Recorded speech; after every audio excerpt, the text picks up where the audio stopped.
İki telli Türkmen halk çalgısı dutar yapma geleneğiyle dutar çalma sanatı UNESCO insanlığın somut olmayan kültürel mirası temsili listesine eklendi. Peki Türkmen dutarı nasıl yapılıyor? Sizler için araştırdık.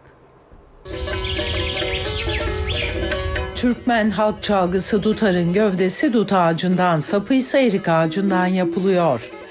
Peki el emeği göz nuru dutar nasıl yapılıyor?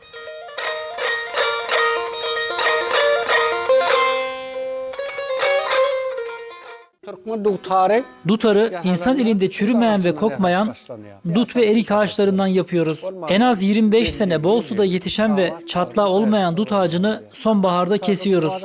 Sonbaharda kesilmesinin sebebi ağaçlar o dönemde reçine hareketini durduruyor. Böylece ağacın yapısı daha da güçleniyor ve dutarın sesi de daha güzel çıkıyor. Dutarın gövdesini yapılacağı kütük çatlak oluşmaması için toprağa gömülerek kurutuluyor. Bir yıl sonra çıkarılan kütüğün kabuğu soyuluyor, gövdeye şekil verilerek teknenin içi oyuluyor. Dutarın sapını ise erik ağacından yapıyoruz. Erik ağacı sağlam oluyor ve nemlenmiyor. Ve de zamanla kahverengiye dönüşerek dutarın ana gövdesiyle bütünleşiyor. Gövde üstüne konulan kapaksa tandırda tam kıvamında pişirilmeli. Aksi takdirde dutar güzel ses vermez.